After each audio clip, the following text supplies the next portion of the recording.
Kalau my friends itu nonton archive kita yang terakhir membahas bumi sebelum pengumuman MSCI itu tanggal 14 atau 15 Januari, cari aja archive-nya.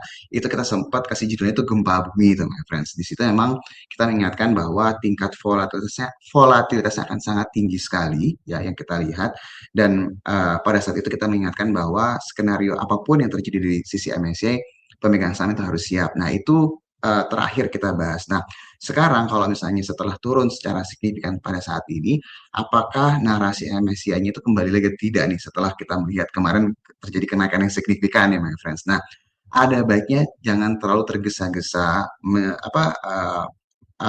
menitik beratkan narasi hanya di MSCI ini, my friends. Karena kalau misalnya dilihat dari keadaan sekarang, fokus pasar itu adalah menghindari downgrade ke frontier market terlebih dahulu. Jadi kalau my friends perhatiin ini, kita akan sering mendengar regulator akan banyak update, banyak banget, dan setiap hari sampai kemarin malam pun ada lagi update-update terbaru.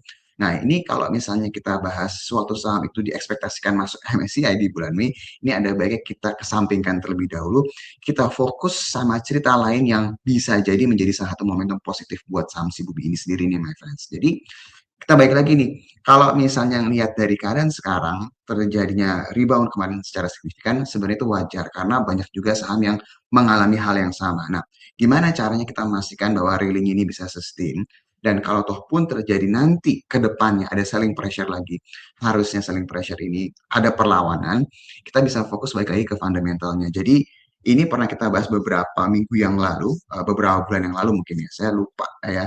Tapi yang jelas pada saat itu kita bahas mengenai fokus sama transition story-nya si Bumi ini sendiri, si Bumi Resources ya, my friends ya. Dimana kalau misalnya my friends lihat di materi public expose si Bumi ini sendiri, mereka menyebutkan bahwa mereka memang akan melakukan diversifikasi. Sebagai informasi, saat ini revenue contributor terbesarnya Bumi itu datang dari thermal coal-nya mereka ya, dimana memang kalau misalnya fokus ke cerita si thermal coal ini memang tidak ada sesuatu hal yang sifatnya pertumbuhan yang signifikan nih kalau dilihat dari keadaan saat ini. Tapi fokus dari transisinya si Bumi Resources ini yang dimana mereka akan melakukan diversifikasi dari sisi kinerja keuangan ke depannya. Nah, kalau misalnya lihat dari keadaan seperti ini, apa yang harus kalian fokuskan? Karena kan MSCI kan udah lewat ya, masa-masa yang kemarin sudah lewat ya. Sekarang fokus apa yang kira-kira bisa menjadi katalisnya si Bumi Resources ini selain narasi MSCI ke depannya lagi. Tapi ini kita kesampingkan jauh-jauh dulu lah ibaratnya. Nah, ini my friends harus perhatikan beberapa bulan terakhir ini kan Bumi Resources ini melakukan akuisisi ya. Jadi ada Wolfram Limited ya, dan yang terakhir kemarin itu beberapa waktu lalu tuh ada Jubilee Metals Limited. Nah, kalau misalnya melihat keadaan seperti ini kan dilakukan akuisisinya kan sebenarnya dari tahun lalu ya, my friends ya. Berarti kita bisa melihat seharusnya di laporan akhir tahun ini atau dalam beberapa waktu depan kita akan melihat aset-asetnya akan mulai terkonsolidasi nih sama si Bumi Resources ini sendiri nih, my friends. Dan cepat atau lambat kita akan melihat hasil eksplorasi atau hasil dari produksinya nih anak-anak yang baru diakuisisi sama Bumi Resources ini. Nah, kalau melihat dari keadaan kayak gini, kita kasih toleransi waktu at least sampai akhir kuartal 2 atau awal kuartal 3. Nah, jadi apa sih sebenarnya katalis yang harus diperhatikan selain MSCI nanti ya? Ini kan MSCI nanti, kita tungguin nanti dulu ya. Ini beres dulu masalah downgrade ke frontier ini beres dulu baru kita bisa ngebahas lagi masalah si MSCI ini. Fokus sama kira-kira kinerja keuangannya akan seperti apa setelah atau pasca mereka melakukan akuisisi ini.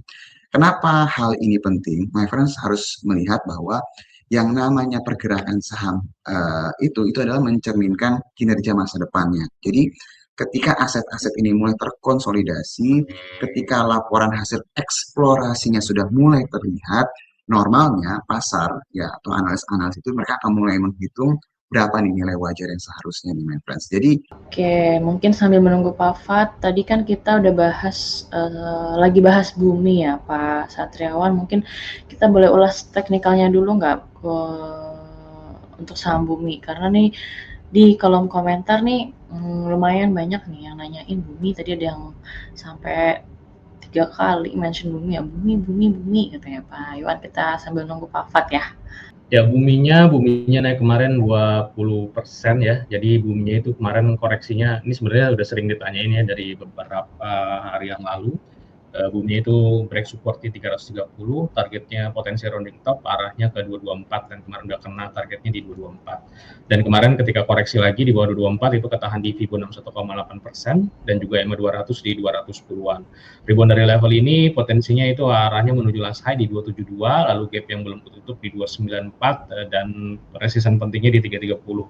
Jadi bigger picture-nya Bumi itu harus break dan maintain di atas 330 baru ada potensi untuk lanjut rally lagi. Sementara target pendeknya itu ya di tempat yang tadi di 282, 294 dan 330 untuk buminya.